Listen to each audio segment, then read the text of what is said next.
Time's up, Admiral. Here it comes. Chevron 1, coded.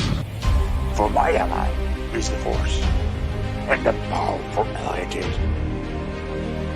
Life creates it, makes it grow. You failed your Highness. I am a Jedi, like my father before me.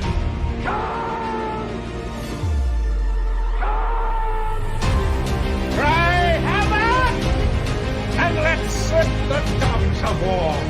Chevron 2 is coded. Conan, what is best in life? Crush your enemies, see them driven before you, to hear the lamentation of your women. It's all in the reflexes. Well, also said you're heavy into martial arts, Tai Chi and all that killer stuff. I suppose we have to register you as a lethal weapon. Chevron 3 encoded. And somebody ought to belt you in the mouth. But I won't. I won't. The hell I will. Chevron 4 encoded. Do you expect me to talk? No, Mr. Bond, I expect you to die. Chevron 5 encoded. You take the blue pill. The story ends. You wake up in your bed and believe whatever you want to. You take the red pill. You stay in Wonderland. And I show you how deep the rabbit hole goes. Chevron 6 encoded. Not for while you can, monk boy. Great Scott.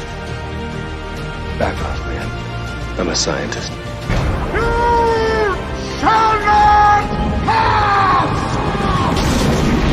I thought I'd die fighting side by side with an elf. What about side by side with a friend? A day may come when the courage of men fails, when we forsake our friends and break all bonds of fellowship. But it is not this day.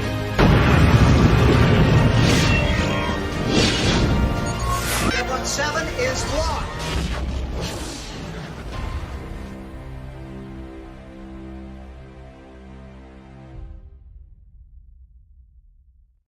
Ah, crap. I forgot to fix the picture all the way to the end.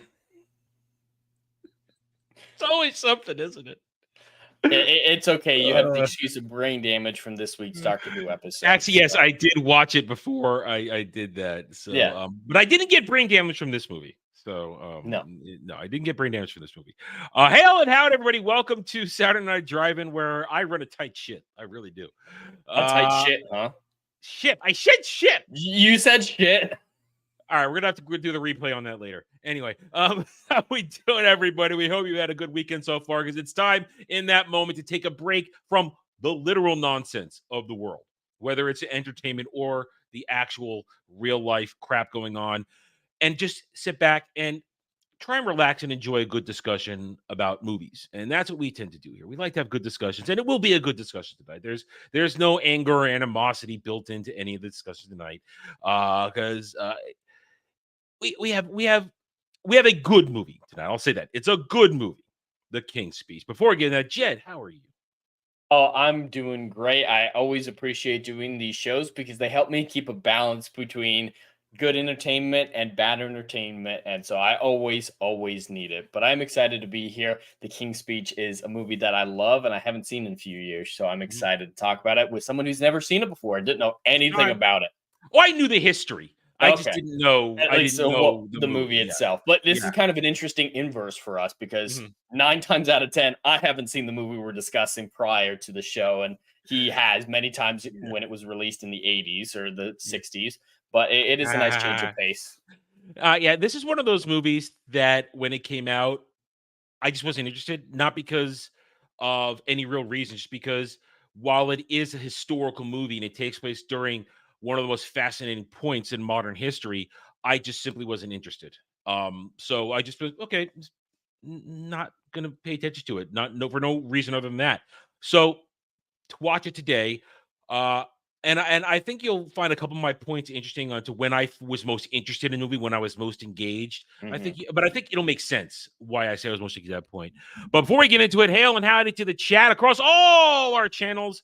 We hope you guys are going to have a good night. Remember to hit that like button, subscribe to the channel. So we hope you enjoy the rest of the show. For those who are new here, unless there's a general direct question about something, we tend to just discuss the movie and not so much interact with the chat. I feel the need to make that statement on some of the shows that we're doing a lot lately, because they're generally discussion-based shows, and unless something happens where we need to talk to you guys really, really want to get a point across, we tend to just hash the discussion out between ourselves.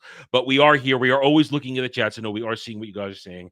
And we appreciate all of you joining us this afternoon into the evening. And if you're watching on the replay. So anyway, all right. So The King's Speech. Jed, set us up. What are we doing here? Well, this was a 2010 film, which I didn't realize until watching it. It was actually nominated for a ton of Oscars and won several of them as well. I considered this more a cult classic. Like everyone I talked to. No, this was a big deal in 2010. It was a big deal. I was not aware that most people I talked to have never even heard of it, but the few people who have seen it love it. So I always considered this a cult classic, but no, it definitely appears to be a big story. So it follows the future King George in his life leading up to a big speech announcing World War II, basically, or at least England's involvement in World War II as he overcomes his stutter. So it's all about this future king. He doesn't realize he's going to be the king because he's like second in line, building up to becoming the king, fighting a speech impediment. And it's just so much drama. It's a character piece. This movie 100%. is it's a complete character piece dealing with real historical figures. But let's talk about the title right away. That's where I want to start here. I think it has a double meaning.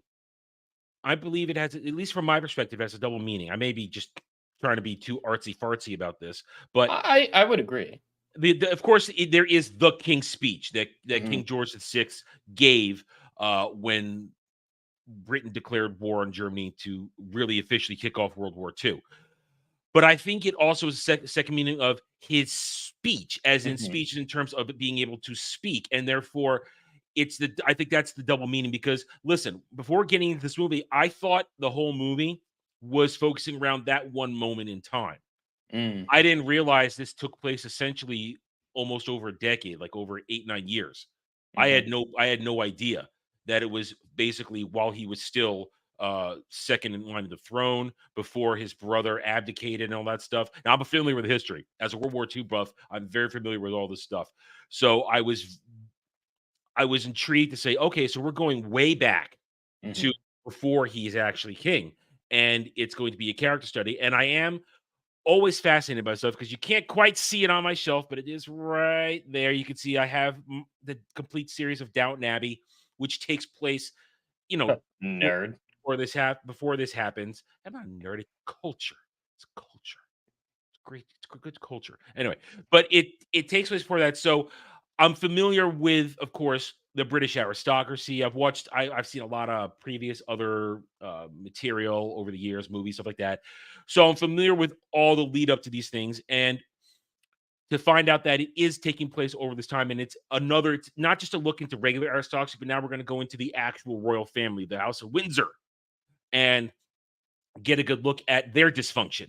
Not just looking at it from other aristocracy, watching that dysfunction on the outside, as you see a little bit of it in Downton Abbey, but seeing it inside and realize they do a good job of portraying that that while these are the tippy top, one of the richest families in the world, still are, that their dysfunction is as real as anybody else's dysfunction. An overbearing father, a brother who doesn't care about the honor of the family or upholding that station, which is so important to a nation.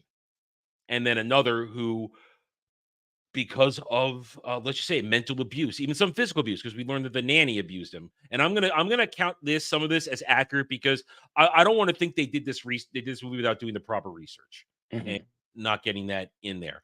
So to have suffered some level of abuse and to develop this speech impediment, which the movie makes clear that when it starts at age 4 or 5, you weren't always like that. And things happen to make you behave in such a manner. So there's a nice little psychological aspect to this movie, which I found interesting as well, because I'm always interested to see, not super deep, but dealing with the human psyche, or at least Mhm. human nature of these things. So, Well, I would consider that one of the most important parts of the film because not only was this a big family where being able to talk was important, where it's very public facing, so having a speech impediment was terrible, but the psychological aspect of it was still widely considered taboo by society at that point. That's why they kept pushing back against the doctor when he kept trying to ask questions about. At the time, they were calling him Bertie most of the movie, mhm. King George, about his childhood, about his personal life. They were pushing back on that because they're like, no, we just want the physical problem with this. We want to just address the physiology of a speech impediment, which of course there are stuff that goes into that, especially Mhm. after years and decades of doing it. Your mouth's going to be weak in certain ways, but it was all about the psychology. And that's what the root of the problem was. So that's what needed to be Yep. addressed more than anything else. And it was a struggle for both of them to just accept psychology as a viable solution to this. And let's remember, this is England. They're not exactly the most upfront as a culture, The as stiff upper lip.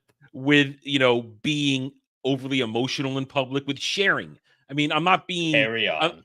I'm not being over. I'm not being hyperbolic here. That is it's an English trait. No, let's not air our dirty laundry for all to see, and it's especially a thing when you're dealing with aristocracy and royals. Let's even, because it was interesting as part of the movie to say, "Oh, we wish that uh I forget Davy, the previous brother. I forget all their names prior to their elevation to the throne. Yeah. Since they Uh, all changed their names. yeah, yeah. I think it was Davy when he says they wish. Oh, I wish it was just going to be a mistress. See, they can handle mistresses. That's been going on for thousands of years. The French Mi- perfected it though. Yeah, there's mistresses. Hey, it's fine. We can accept that. Everybody can kind of just turn a blind eye to that. But divorce, we may not be Catholics anymore, but divorce is still not good. They still don't want it because Well, it's a they are the stain. head of a Yeah, church yeah, at the exactly. time that they're head of the Church of England, which is Yeah, a big, I don't know if they still are, but that's a pretty I big think deal. so.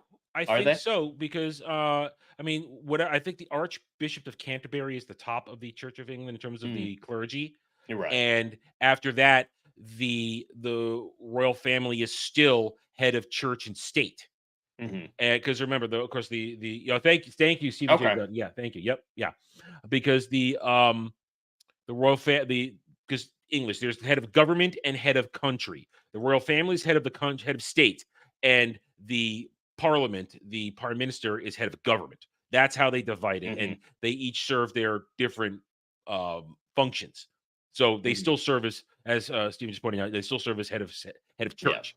So it's a Well, big deal. Big deal. the comparison I really like to make, especially with the brother storyline that you're referring to, is how much it's drawn for is a parallel to King Henry VIII, Hmm. and how it's still centuries between them, a good 400 years between the two rulers, the two monarchs, but they're still dealing with the same things. And King Henry VIII is the one who led towards the creation of the Church of England, separating from the Catholic Church and making divorce a thing because he wanted his son so badly. He just And marrying then every woman he could get and his then hands on. and ended up with Liz the First. That was the end of the Plantagenet too. That's to me, that's one of the most fascinating things. That for all his efforts, it's his line still ended with Elizabeth because the Hmm. Plantagenet was done. And I think it was a couple more lines before the House of Windsor took over, and now the House of Windsor is going to be there forever. They're not going anywhere. But yeah, so that is I just fascinating. love historical parallels, and yeah, Yeah. of course, things have evolved since they are the actual Church of England now versus Mhm. Catholicism. But divorce being such a big deal after that many centuries, this close to us, like of course, divorce is a prominent part of our society, but they're still sequestered. They're still separate from society. Mhm. Even today, I imagine divorce would be a big deal. I mean, you know how much Harry and Meghan were a big deal, and of course, Yeah. it's not divorce, but just how ordinary that would be in a normal family, Yeah. but to them, that's the end of the world. Exactly. And it's fat. That's why when I watch these period pieces, I enjoy. Let's be honest. When we deal with period pieces like this, the aristocracy is always involved to some level. That's why it makes these period pieces usually a focus because there's always nobility involved in the story somehow, and it's always interesting to see how we're gonna be treated to them. And in this case, it's not so much a court, a problem at court, or there's kind of trickery or subterfuge going on, or all that kind of stuff. No, this was a family thing because, as I said, at this point, the House of Windsor, they're firmly in place. They're firmly in place because even with, and of course, because with Bertie taking over, the fact that his eldest child is a woman, Elizabeth II, who would go on to be the youngest queen ever and would rule for 80 freaking years, longest rule ever. Having a female heir wasn't a big deal anymore. Mm-hmm. And so they were able to, in terms of accepting moving the family line down. Their biggest problem was scandal, and as you just said, the scandal isn't so much you're marrying a certain person; it's like you're marrying somebody who is divorced and has Right. it has a history. I mean, even they said we don't care that they didn't even care she was American. The only Yeah. thing they cared about was that she was divorced, and even when they were together, before they officially got together, she wasn't exactly faithful to him either. Mm. He still There's that, and I imagine that'll be a good excuse. But Yeah. I always figured that once people saw them together, there were Mhm. bigger concerns at play, and the divorce nature Mhm. of her past lives was a very good excuse. But you see them; he's his whipping boy, at least in the Mhm. film. Like she has no respect for his title, ordering Mhm. him around. Clearly, she's wearing the pants in the relationship, and Yeah. that's not always a bad thing. I think it's weird. That's an off Now balance of power, but he's going to be the monarch at that point. You can't be Now, historically, he was always a gallivanter. He was Mhm. always choosing women of ill repute or not of station. So there had already been a history from 20 years on that Davy was gonna do what he wanted to do despite scandal. He didn't care. He really, but even though that's a thing, he was just as it pointed out. I mean, Bertie said, "I was never meant to be a king." Neither was Davy because he never wanted it, and he did everything possible to thumb his nose at it. And it's fast. That's the fascinating stuff when you look at this thing. But I want to change track a little bit now and just say for the fact that this is for all that it is, and it's a well structured movie. The pacing is good. Although later on, I want to talk about the camera direction. They chose some really interesting Mhm. camera choices I at love the times. cinematography of this film. Really interesting because it changes. It show there. You know, we'll talk about it now. Talk about it now. There's certain points in the movie. It's regular, full scene, everybody around. But then at times, it'll suddenly cut a rapid, sudden cut to full on POV at times and certain not just straight up, but certain angles and this and that, and it without any track. And while the soundtrack, the score is pleasant, it's sort of just part of the scene. It's not really Yeah, there to elevate anything. I would agree. These camera choices, this camera direction, the cinematography, without any sound, it changes the feeling of the scene. And to me, that's a very strong accomplishment right there, where a sudden shift makes you think, "Oh, I'm suddenly feeling different about this scene right now. I'm not. I was kind of casual, and now I'm very focused and I'm very in tune to what's being going on here when we're shifting back and forth, or we're right in somebody's face." So I found that very interesting in terms of cinematography. You want? Yeah, I would Yeah, agree. yeah. Just especially the conversations between Bertie and his speech therapist. I don't remember his name off the top of my head, but the private scenes between Lionel. Jeffrey Rush and Colin Firth, they're just really Mhm. good. And like the way it's framed, and one of my favorite ones is how they use props in such a great way, like covering up his mouth at certain points. Yeah. So you're inside, like at the very beginning of the film when Lionel records the prince speaking into the microphone Mhm. with the music blaring really loud. We're in a POV shot of sorts Mhm. where we can't see his mouth, so we think, oh, the prince probably sounded terrible, just like he thinks he sounded terrible. So there's just so many dynamic ways that they use the scenery of that awful, dingy little room. Yeah. Yeah. Yeah. And since you brought it up, let's go in this track next. This is a fantastic cast. Mhm. If anything, I think the best thing about this movie is the casting. Jeffrey Rush is outstanding as Lionel. Colin Firth was outstanding as Birdie. Helena Bonham Carter is always a pleasure in every movie. And then you see a sprinkling of other storied British actors throughout this whole movie. There's a ton of Doctor Who actors. Yes, in there this. are. Yes, I knew you would see that. Oh, I was kept saying like, oh yep, that's the concierge from Voyage of the Damned. Oh, that guy, he was the alien in the cowboy episode with Matt Smith. Like, A Town Called Mercy. Well, that just speaks to good old Who. When it was good, they got quality casting back then, and this was one of those movies where at that moment in time, this is some of the tip top of British acting. And I don't have a single problem with any of the performances in this movie. Everybody nails it. I mean, even what's his name? Who played Davy? Fuck, I just forgot his name. Played Davy. That would be Guy Pearce. Yes. Guy Pearce. Thank you. Even Guy Pearce, who I'm not generally a fan of, nailed it. Everybody nailed every aspect of the movie. So that's a lot for me in the score, because I will admit it. While I like this movie, it's a good movie. Because it's such a hyper-focused small point in this historical moments going on.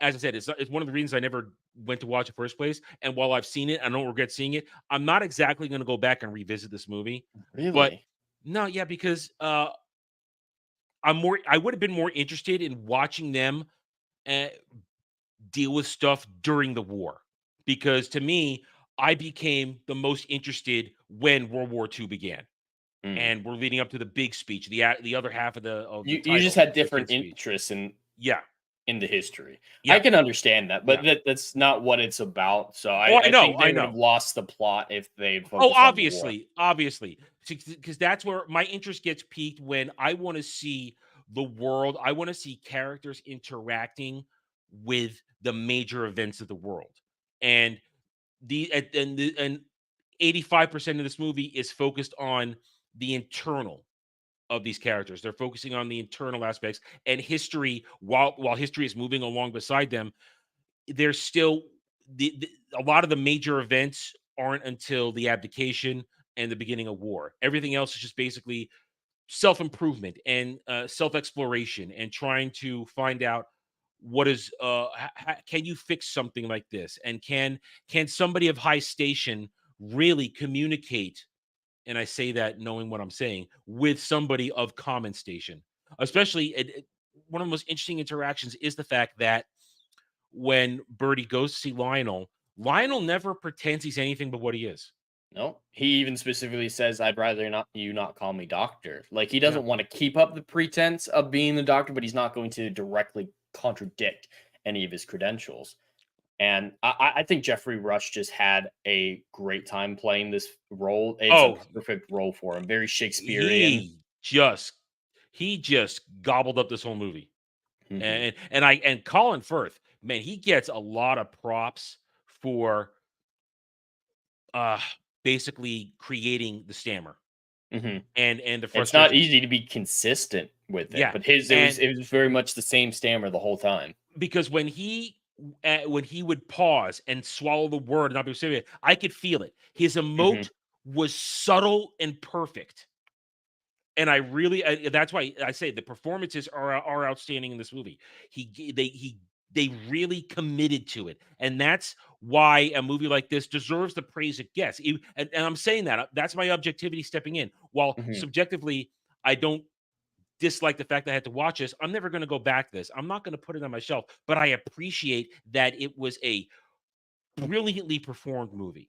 And that the cast they gave it their all. Jeffrey Rush and Colin Firth put everything into this, because it is their history as their culture.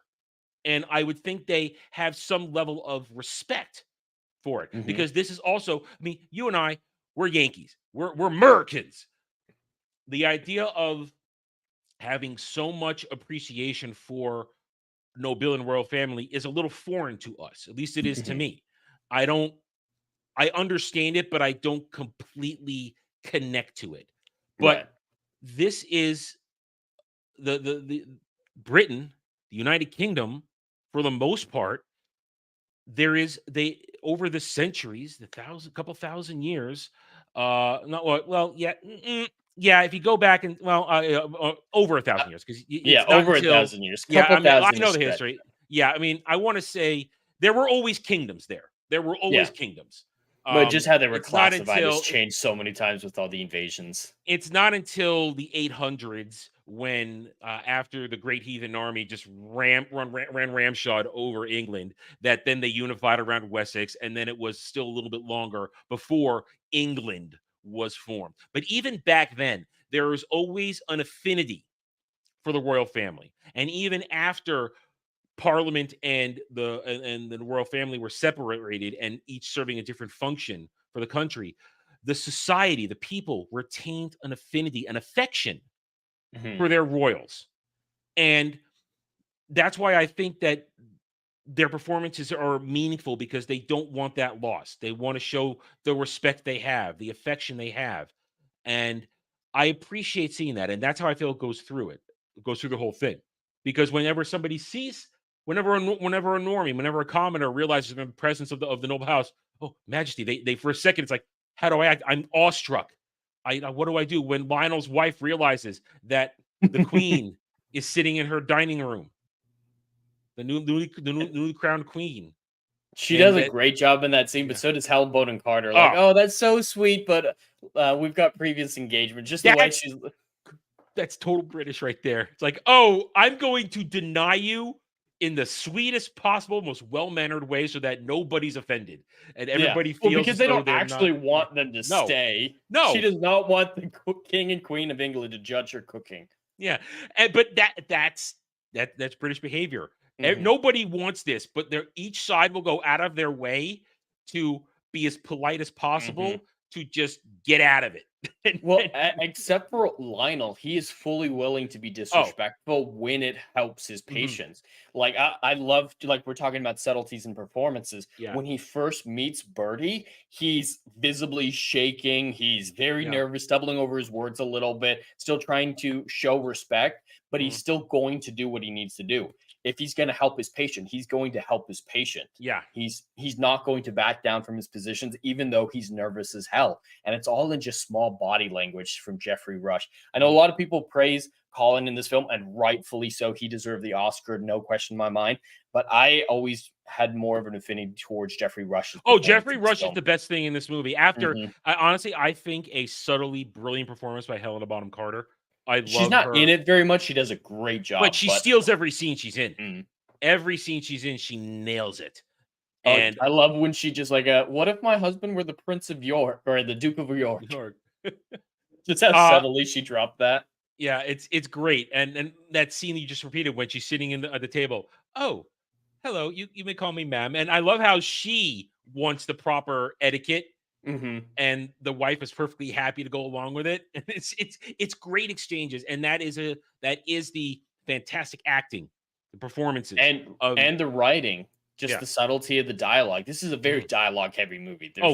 There's nothing but dialogue in this film. It's all character interactions, every little bit of it. And it's so subtle in all ways. Like it's a great near perfect script working with near perfect actors and performances. It's I honestly, I don't really have any real criticisms of this movie per se, outside of my own subjective criticism of how I'm interested in interacting with period pieces. Personal preferences. I mean, I feel, honestly, most I could say is maybe they could have shaved 10, 15 minutes off, because it is almost 2 hours.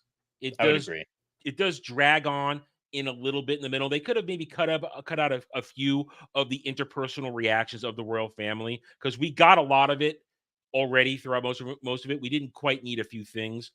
But it like not one entire segment, just maybe 2 minutes here, 3 minutes there, another 4 minutes here, and shaved it down as close as you could to maybe an hour and a half, because I feel it was pushing it to be basically 2 hours. And once I realized where we were in the timeline, watching things happen and realizing, oh, okay, the abdication's coming soon. Because as soon as I see a date, my internal index is going, okay, going through historical moments. Here we are. We're getting close to it. Here we are. This, that. When is this person going to leave? Mm. What's going to happen? Oh, when I hear Herr Hitler, here we go. Now things we got I didn't know all the any of that. all these things are falling into place, and that as history buff. Oh, I'm frozen. I'm frozen. Yeah. Oh, yeah. You did just freeze. Yeah, It I'm looks frozen. great, though. Yeah, Memers, grab it before he turns off his camera. They can go back and get it later. Let's see if I'm nope. Probably gonna have to go out and come back in again. This happened last time. All right. When I froze. All right, I'll be right back. So right. say a piece. I'll be right back. All right. Well, yeah, like he's saying, the history is very fascinating. World War II is not something that I've studied extensively. If this were a film set in the Revolutionary War, I feel like I would be experiencing things in a similar way. I adore the Revolutionary War and the history surrounding it. But this film, it's just so well put together that I do agree that it is a little bit too long, but I'm so very invested that it doesn't matter to me. I understand that perspective. Rachel watched it with me for the first time and she was starting to fall asleep at a certain point, which I understand, but I'm so enthralled that I can accept that flaw in it. And that's a personal thing that's very subjective, but looking good. Yeah, there we go. Yeah, we're good now. That's weird. That happened last week too. Anyway, I have no idea what you just said, so I can't I have no idea where to go. I was just agreeing that it could be shaved down a little bit. I recognize that as I'm just so invested that I don't care, but that's subjective. I recognize objectively it is bloated in a couple areas, but yeah, and that's just I'm hypersensitive to movies being too long now. From us doing the show for the past couple of years, also in general now, when we have to watch garbage shit, I'm like, wow, this has been way too long. Why can't we get through this faster? But back to the historical moments, because I think there's no point in going through each step of this movie aside from maybe discussing the character interactions. What I really do enjoy is the whole idea of, despite all the power and all the, I guess, comfort that is provided to a royal, aside from his family, and I really do appreciate the affection they have of Bertie showing affection to his family. That in his little section there, we see he didn't have a good relationship with his father, has a terrible relationship with his brother, his mother's is the Queen Mother is a standard British hands relationship off. ever. Yeah, hands off, because even when Davy hugged her, she was like this. What do I do? He was what do I do? Not okay with that. But Bertie, affectionate with his wife, affectionate with his children. And I do have to say, one of my favorite scenes is when he does the penguin story. Yeah, but here's a joke. It's a political culture joke for Britain, and Brits in our audience, you can back me up on this. I believe I'm going to get it right. Correct me if I'm wrong. That whenever referring to Princess Margaret, Elizabeth's younger sister, you notice in the movie she was always obsessed with the horses, the horses. That's a real life thing. There was a joke once said around the British court of last century that Margaret only cares about if it has 4 legs and a snout. She doesn't care about all she cares about are her horses. In a creepy way, or like she's so innocent kind of way. Equestrian, and there might have been some other stuff in there. I don't want to go that far, but she was obsessed with horses in her lifetime. And I believe the movie's giving that little bit of a humorous thing there, that the child cares about the inanimate horses so much, speaking to her future obsession with equestrian activities. So I appreciate that, but that's just my rando knowledge of shit that I know, giving me a little extra, because I will admit I smiled and laughed a few times in the movie. There's some of these moments made me laugh, good humor. But back to where I wanted to go with this before I got sidetracked there. The relationship between Bertie and his family is great, and I liked seeing that. And then you transfer that, but despite him having a good relationship with his family, he has no friends. He says, I have no friends. And the fact that the burgeoning realization that Lionel is his friend, and Lionel has an actual emotional investment of him, because when Lionel reveals that he was there at Wembley when he gave the first failed speech at the beginning of the movie, and he said, I saw somebody that needed help and had the potential to be somebody great if he could just find his voice. And you realize that Lionel was always on his side and didn't want to do it for clout or anything like that. He did it because it was the right thing to do, and because he emotionally wanted to help.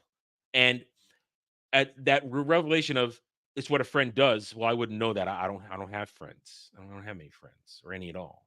That it's stuff like that, great writing like that, great performances that endears me to a movie and endears me to a scene. And that's where outside my historical preferences, where I want to see a movie refocus, where I find enjoyment when you get interactions like that, and then watching them grow together. Especially back to the scene where they're visiting Lionel's home. And I took very clean notice of when Myrtle, Lionel's wife, comes home early, and she's dealing with Helena Bonham with Elizabeth in the foyer. Lionel's freaking out because he doesn't know how to handle this, and Bertie, the stammer vanishes completely as he shifts into a supporting role. Well, damn it, man. Just get out there. Don't be afraid. Don't be a coward. He's speaking so cleanly, so easily, no nothing. And right there is the friendship encapsulated. And that's one of my favorite scenes. It happens to be just because I love his behavior of all the titles, all the station vanishes, and it's just a bro telling a bro, dude, just man up, get out there. Damn it, man, get out there. And that got out of his head. His desire to be there for his friend, be supportive, got him out of his head, because at the end of it, it is all psychological. It is a psychosomatic stammer. Yep. And so you want to add anything on the relationship stuff? Well, there's just so many moments of that where the friendship is clear. I love near the end of the film where his Lionel's credentials are thrown into questions by the Archbishop's investigation. They're trying to figure out what he could possibly gain. Like the King George is just spitballing, and they can't come up with any legitimate thing that he gains from conning the King of England. Like there's nothing that they come up with. And at the end of the day, they just have to accept he really is just doing this because he cares.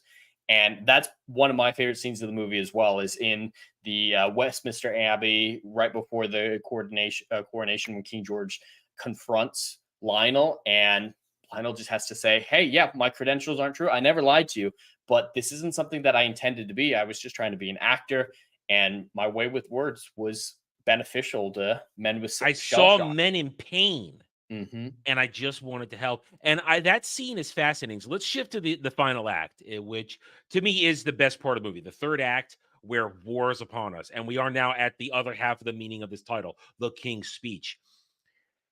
It is fascinating how in that moment, it seems as though Bertie is trying to sever the relationship at that moment. He's trying to find an excuse to jettison Lionel.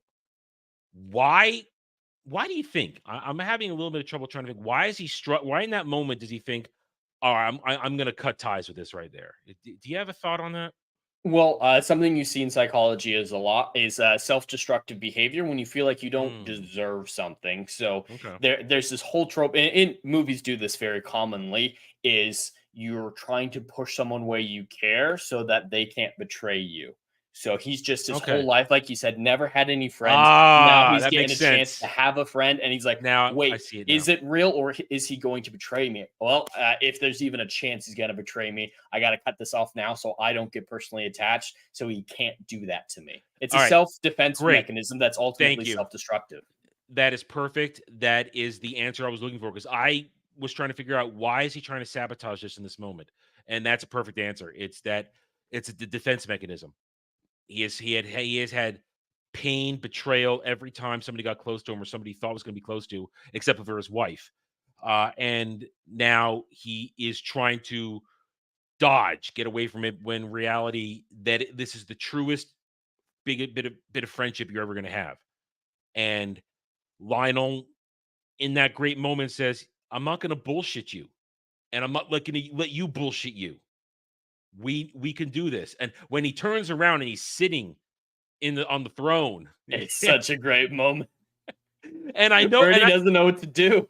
And I love it because, of course, now understanding Lionel at this point and watching the movie enough, he understands, okay, he's just trying to get him so angry that the emotion pushes aside all the bullshit and they can have a real conversation.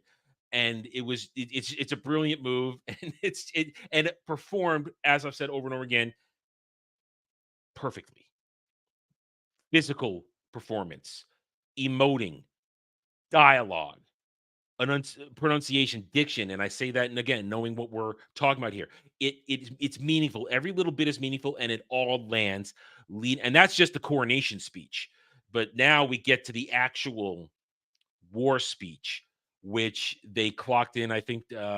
Wait, was the coronation speech that clocked in at 9 minutes, or the war speech that clocked in at 9 minutes? So the coronation speech, he had 4 lines, so that didn't clock that. But I thought they said Okay. 7 minutes when they handed him Okay. the sheets of paper. It's like, hey, we clocked this in Yeah. at 7 minutes, but of course, Yeah. because of the stammer, it was Now a we little got, bit longer. and he's got 40 minutes to get it done, to get them ready.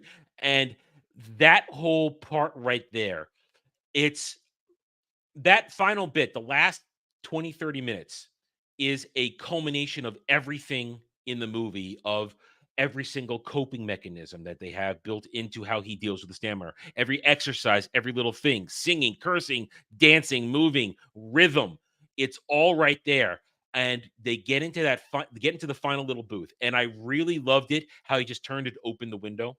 Because it's like, that's oh, what he'd be doing every time in his office. consistency. And I love consistency in a movie. I love it when they make sure to remember, yes, this is a part of this whole dynamic. Open windows for opening his mind and opening his voice, opening his throat. So It is it's more important. than that. There is Yeah. a physical benefit to having Yeah. the cold air, the air in there, Well, that just the too, yeah. airflow. But my favorite part of that, just like you're saying, is how he made sure that it was an intimate scenario. When his dad's done the speeches in the past, he did it at his desk. Everyone's around him, lights, cameras, everything, and it'd just be so overwhelming for him because he'd be self-conscious, and that just makes his stammer worse. And some of the things he has to do to cope, or to his little exercises, like you say, in the middle of the speech, would be seen as kind of embarrassing. So he just wanted to make sure no one else was there, so he didn't have to think about anyone besides Lionel being there to support him. They turned off the radio on air light. It's just Lionel there. And this is where we come back to the very fascinating and interesting cinematography choices of the first person perspectives, switching back and forth between them while he's giving the speech. The microphone always in between them.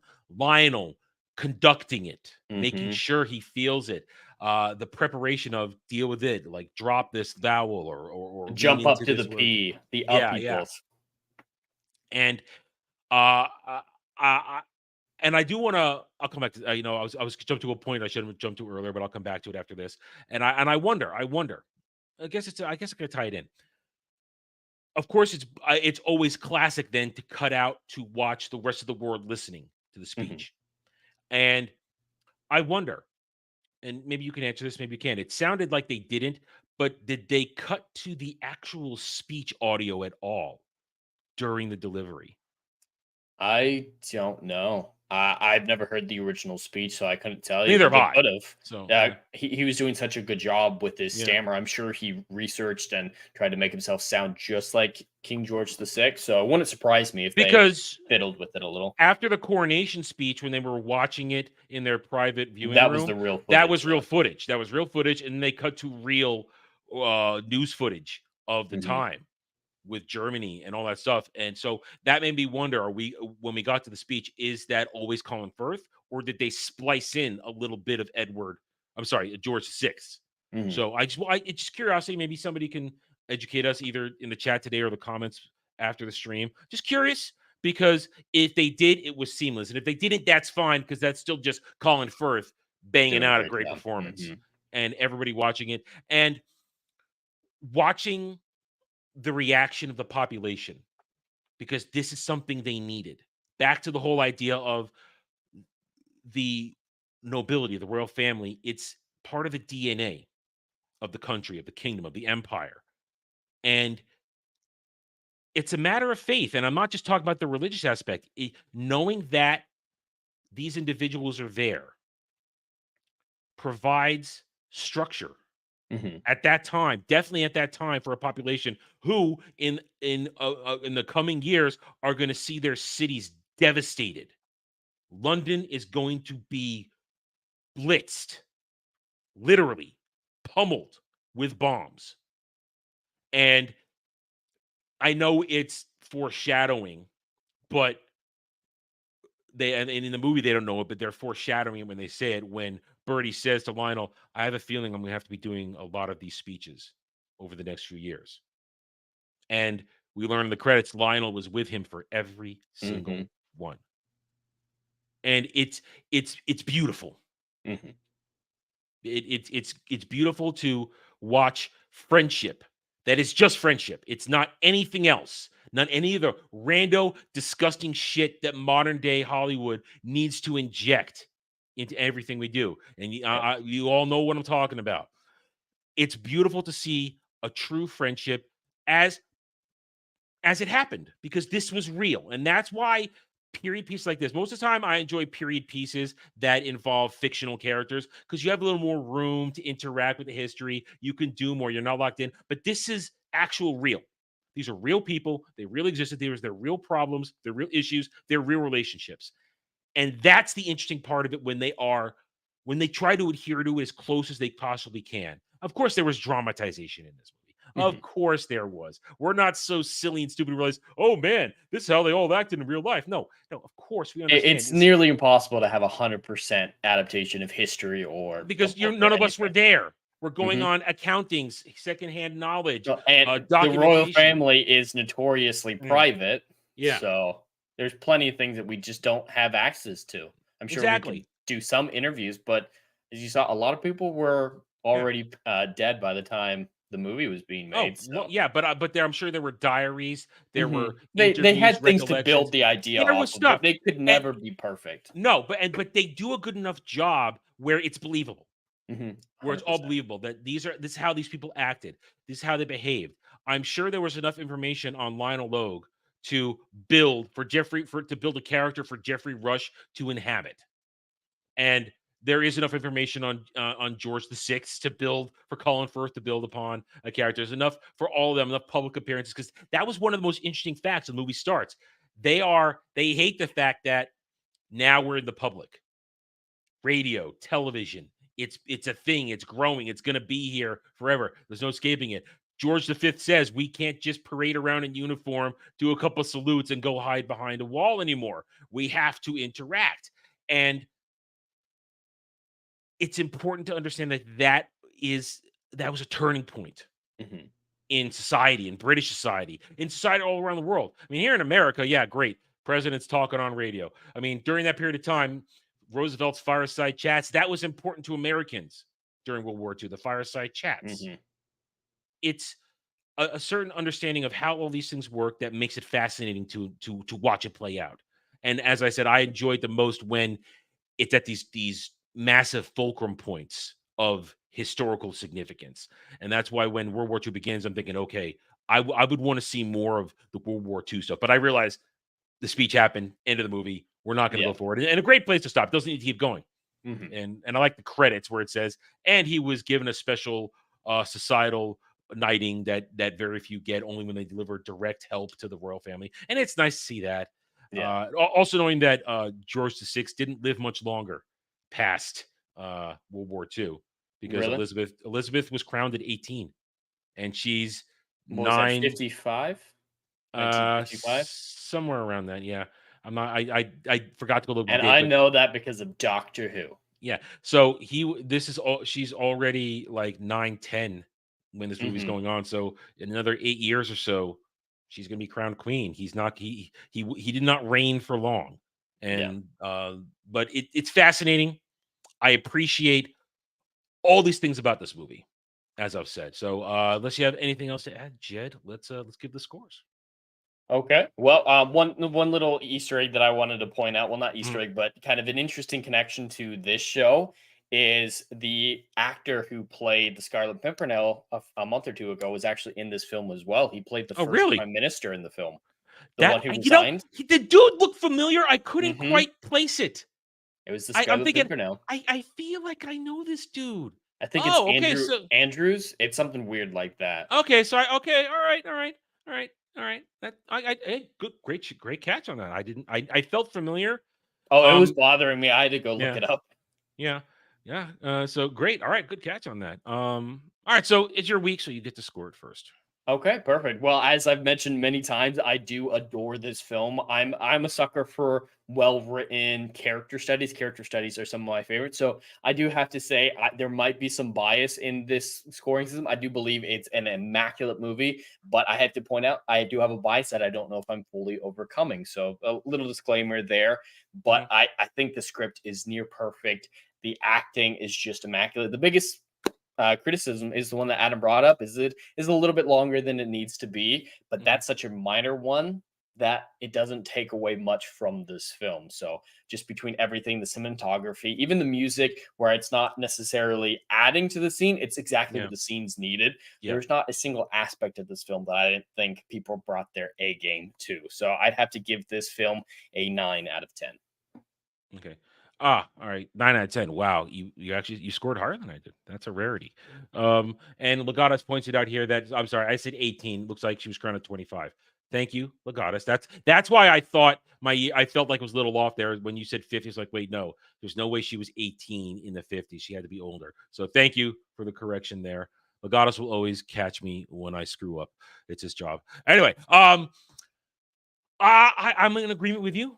I thought it was a phenomenal casting job, phenomenal performances, great job. But the biggest problem for me is the fact that it draws on a little bit too much here and there. It's not one specific spot; it's a little too long. There could have been some cuts to the interpersonal stuff because we had enough of it at certain points. We didn't need more of it. And we know my subjectivity always does leak in a little bit to my scores. So I don't feel bad saying I'm giving it an 8.5 out of 10 because it's a solid movie. There is nothing wrong with it. It's historical accuracy and it's a portrayal of the time. And my subjectivity leans into the fact that I want to see stuff going on when the real history is happening, when World War II is going on. But that's not the movie. That is the movie. The movie is about these two men and their friendship and overcoming all these things to help both Birdie and Lionel. Lionel has his own things that kind of goes on, realizing that his place in life is a good place to be. He has a good wife. He has a family. And he was able to connect to this man of larger stature, despite the fact being an Australian commoner. Anyway, so I do recommend this movie to watch it at least once. It is a delightful movie. Delightful movie. All right, Jed, I have chosen next week's movie. Ooh, what are we looking at? I was when we were watching it was this movie influenced it. They talked about Shakespeare a lot in this movie. So I think it's time for us to do a Shakespeare adaptation. Please be one of the good ones. 10 Things I Hate About You, adapting Taming of the Shrew. You look disappointed. I was hoping you were going to pull some Kenneth Branagh now. No, that's like I'm not talking straight up. I'm not talking straight up.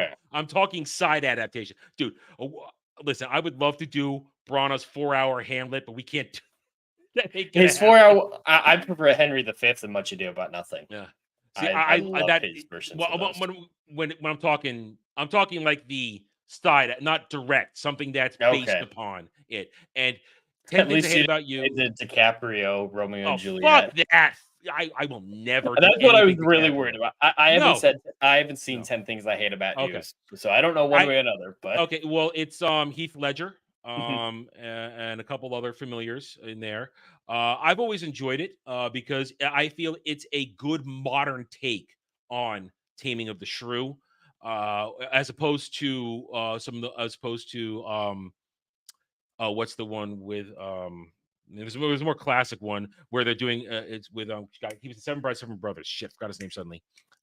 Richard Burton. No. I just see it in the chat. They're talking about one from 1967. No. I'm talking about the one with the. Okay, God damn it! Hang on. We got to do Seven Brides for Seven Brothers at some point. Right. Yeah. I just want to get the name right. That's all. I just want to get the name right. Yeah, Howard Keel and Kiss Me Kate. Howard Keel, Kiss Me Kate. That's an adaptation, Taming of the Shrew, where they're actually putting on the play of Taming of the Shrew. That's a glorious classic, but I want to do something more modern today. So I always enjoy 10 Things I Hate About You because it hits all the right points for me. Now, this may be one of those times where Jed's going to go F you for making me watch this. So this is a gamble this week, guys. It's a gamble for next week. We'll see. I'm hoping you'll like it because you like Shakespeare. And I'm hoping you'll appreciate that. They hit all the proper Shakespearean points with the modern twist.